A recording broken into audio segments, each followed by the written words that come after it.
Hi everyone, welcome back to my craft studio. I am Sandy if you are new. So this is part 2 of this fall journal that I am working on. And if you missed part 1, I'll have it linked down below. And what I am going to be doing is decorating the inside and the cover of the journal. And what I'm working on right now is the inside cover. And this is a leaf stencil. It's a Tim Holtz stencil, and it's one of my absolute favorites. And I am using several different Distress Oxide colors, vintage photo, I think carved pumpkin, aged mahogany, and peeled paint. And I'm just going through with my blending brushes, and I got those Hobby Lobby, and using those brushes and putting some different colors on the leaves. And I plan on doing this all the way across the inside cover. So I'll take you along. I'll kind of speed up this area here so you can see how it looks. To keep the stencil from moving, I've used a little bit of washi tape along the top and the bottom, and then I also put some washi tape on the journal itself to keep the cover from moving as I do the different blending. And I have a different brush that I use. I have one for the greens and the blues, one's for the red and the orange, and then one for my browns. And that seems to work pretty well for me. I'm just adding a little bit of the peeled paint, I think it is. So I think that is so cool. And then I'm going to have pockets on the bottom, and so I don't need to stencil the bottom part of the page. So now I'm just going to go across and repeat the process, and I'm flipping the stencil upside down just so it's in a different orientation, so it looks a little bit different as it moves across.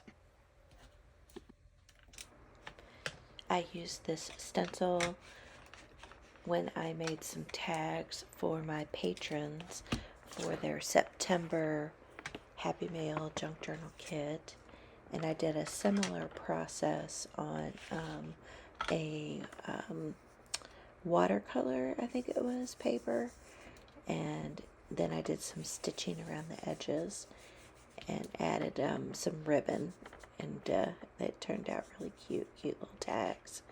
Yeah, for September it was a fall themed junk journal kit, and then for October I'm doing a sewing vintage sewing theme, and I do have a couple spots open in the bluegrass tier. I've also opened up a new tier. It's an $8 tier, and you don't get as many items. You only get about 4 or 5 items, and it comes in like a regular envelope, regular postage, single stamp envelope kit, but you also get access to all the digitals that I put in there and videos that I make. And the videos I put over there, you can't find them on YouTube. They're only over there.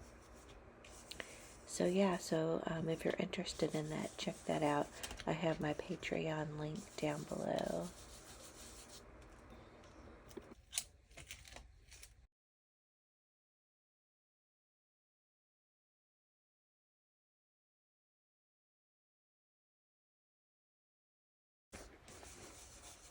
I finished up the last little section there, and I'm going to clean up my stencil, and now I am going to add the pockets. So this is just some more of that fall scrapbook paper that I have, and I sewed around the edges, and I'm just going to glue these in now. I want to take the opportunity to thank all of my longtime subscribers and my regular commenters on my videos. I really appreciate it. Your feedback is very helpful for me. I know what kind of videos to make, what you all are looking for. So please, make sure you leave a comment down below.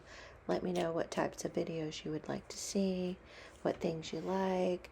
And also a big shout out to all my patrons who also support my YouTube channel. And really, really appreciate you all so much. I have moved on to sewing the signatures in now. And since this is a single signature, I have paper clipped the signature to the cover itself.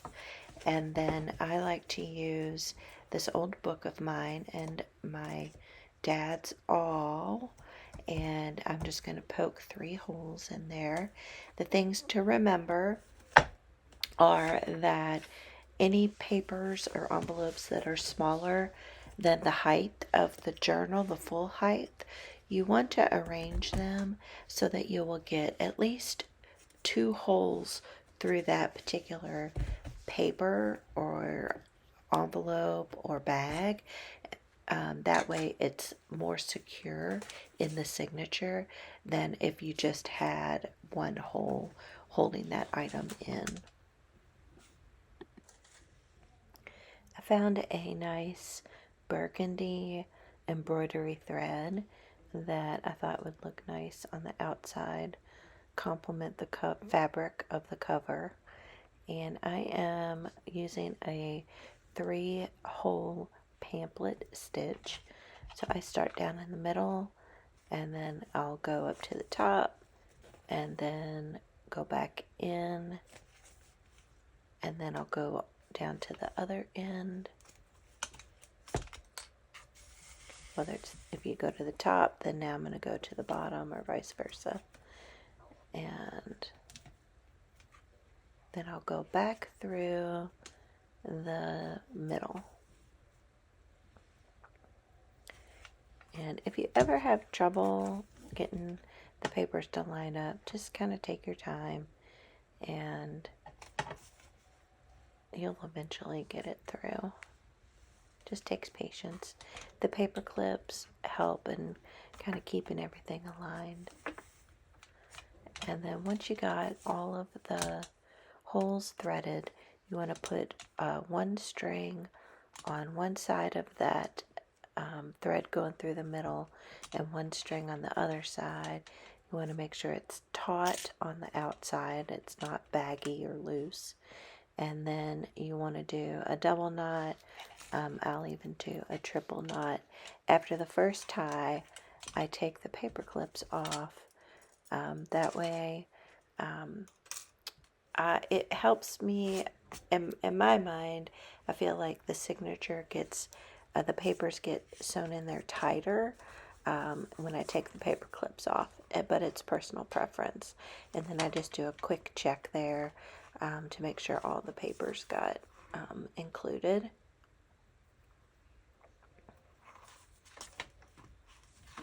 And it's as easy as that. I love doing these single signature journals. They're so quick. Now on to some more decorating.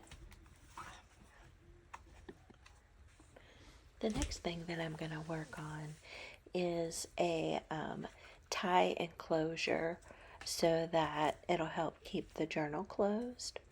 And I don't do this a lot of times, but I thought I would do it on this one. And I'm using these spare parts. They're Tim Holtz, and it's a little knob and a screw. So I'm using my awl again to poke a hole about halfway down the height of the cover, and it's probably maybe 1/4 of an inch from the edge of the journal cover. And so then I'm just making that hole big enough that I can put the screw the threaded end up through the hole, and then I'll screw the top piece in. And yeah, once I made the hole big enough, it was easy for me to, and it's super easy. It's flat on this side once you have it through, and then the top of it does stick out a little bit, but I think that's okay. Um, it's really not that obtrusive. And then now I'm going to pick out some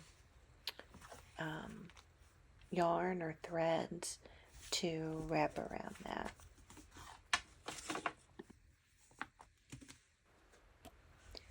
I have these adornments from back in my scrapbooking days, probably almost 20 years ago, at least 15 years ago. And so I went through my stash and I found some colors that complemented the colors on the journal cover. And so I am just going to tie them around that post, and then I'll cut the length where I can wrap it around a couple times. The color of these threads, I couldn't have picked a better match to the fabric color.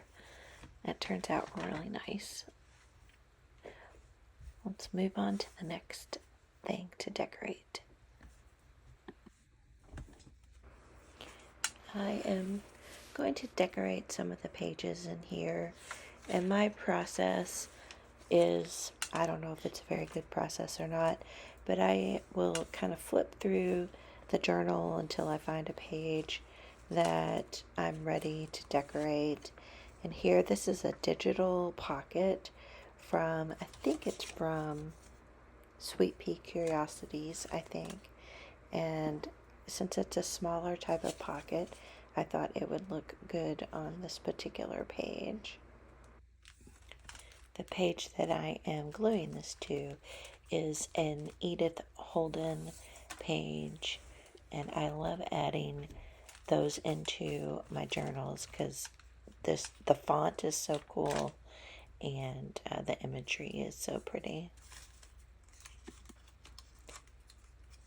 I thought it would be fun to add a little cluster onto this paper doily, and I'm using, this is it's a milk bottle cap. It's from a kit that I picked up at Tuesday Morning a long time ago, and then the little stamp is a digital, again, I think it's Sweet Pea Curiosities. For my decorating process, I like to have all the different things that I'm going to be using. I usually have them out on the desk so you can kind of see them over to the left. I'm a very visual kind of creator, and so that helps me to have my options out there on the desk as I'm decorating. The other thing that I did that I didn't show is on several of the pages, I went through and stamped with my script stamp, which I have listed down below, a link on Amazon, and then a few of the Tim Holtz stamps as well, just to add a little background and interest on some of the pages.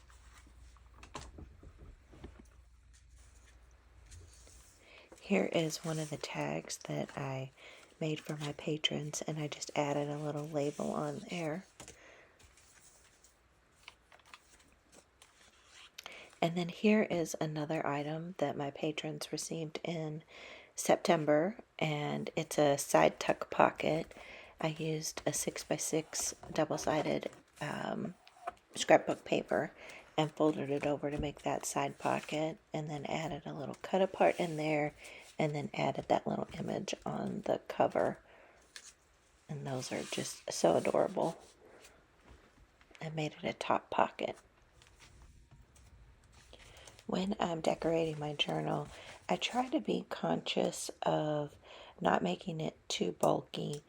but I usually always still make them kind of alligator mouth, if you've ever heard of that. So let me know in the comments below. Do you have that same problem? I keep adding more and more to it.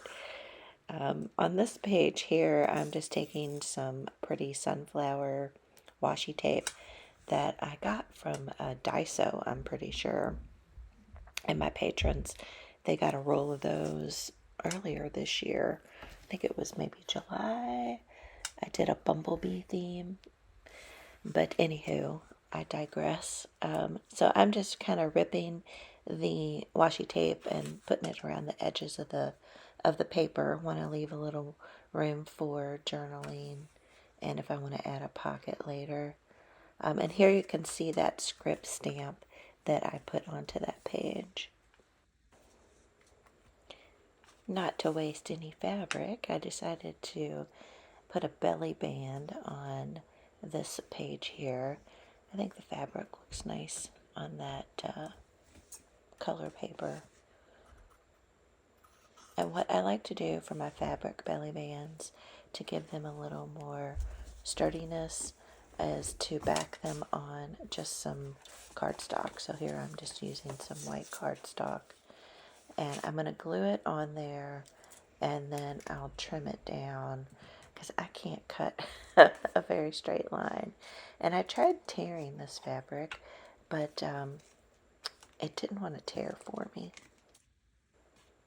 After trimming it down, I then sewed the top and the bottom of the belly band with a zigzag stitch, and then just glued it onto the page. I have a little bit of this fabric left, so I might make a tag also and put in the journal and just put a cut apart behind there. Next up, I did some alcohol ink prints, and then I cut out leaf shapes on my Cricut with them, and I did a video on this if you want to check out that video. And I just thought that would be pretty on this brown bag. I think it pops when it's on that brown bag. I love working with the alcohol inks. I'm not very good at it, but I really do enjoy the process. I also want to get my gel plates out.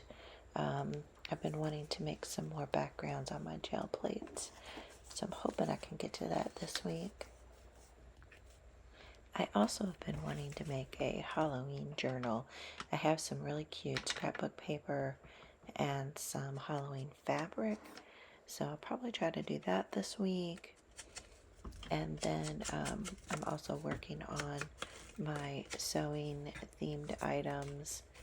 I'm super excited. I have some really cool vintage sewing patterns that my patrons will be receiving, and some quilting fabric. So I want to make some tags and also some digitals with those. So got a lot on the agenda this week, but that's okay. It keeps me busy. With this cut apart, I just glued around 3 edges of it to make it a side tuck so that I could put a tag in there. It can be like a hidden journaling spot as well. Here's another piece of the alcohol ink items that I did, and I am just adding this really pretty rust velvet trim to the top of the tag, and I backed the side of that Yupo paper with some book page just to make it look a little bit nicer, because the back side of it had just white on there, and I thought this would look good inside, sticking out of that pocket, and then you can see the little velvet trim sticking out of the journal. I like that. And then just finding another little tag to stick into that side pocket there. Now I'm just adding a few more digitals in, and again I'm going to make this a top loading pocket onto this doily, and that is a coffee dyed doily that I did. And then here I'm going to add just a corner tuck and glue that down in there. That way you still have room to journal, but you can also put some things into that little tuck there. And then for this side of this brown bag, I wanted to have something sticking out of it. So I decided to take these two digitals and I actually stapled them together to kind of make like hidden journaling inside of it. So I just stapled it on one end, and that way you can flip it up. I like the idea of using your stapler instead of sewing. You could also add additional paper in there if you wanted to make it a little notebook, if you will. But I just stapled those two together. And then it fits right in there. I think that looks cute in there. And then I might add a tab onto the side of it. And then I had this squirrel that I stamped, and so I just tore around the edges and inked it up and added that there. I love the squirrels. I like images of squirrels, but squirrels in person, not so much. And now I am just going through and doing some final decorating, loading the pockets. Here I am just doing another corner tuck onto this page, and I sewed around the edges, and then just glued that in there as well. And I'm going to do a flip through here, so you can kind of see from start to finish all the decorations, since I jumped around in the journal. As I said, that's kind of my process. I just jump around and see what page inspires me at the moment.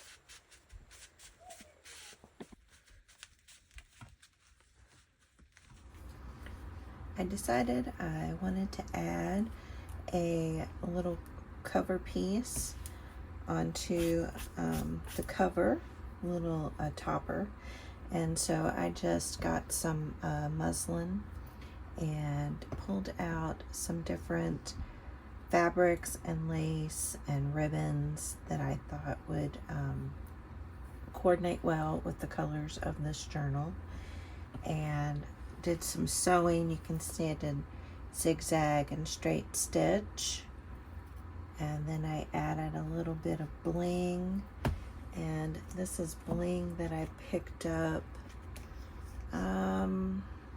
at Hobby Lobby. And so now I am going to glue this on here.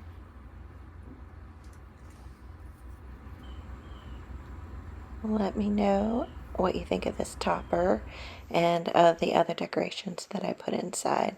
So here's a quick little flip through of the decorations that I did. Thank you all so much for watching. Please remember to hit that thumbs up and leave a comment down below. It really helps get my video out to other people in the YouTube world. And let me know if you're still watching. I would really appreciate it. All right, thanks everybody. Y'all have a good day, and I love you all, and I will see you all on the next video. Bye.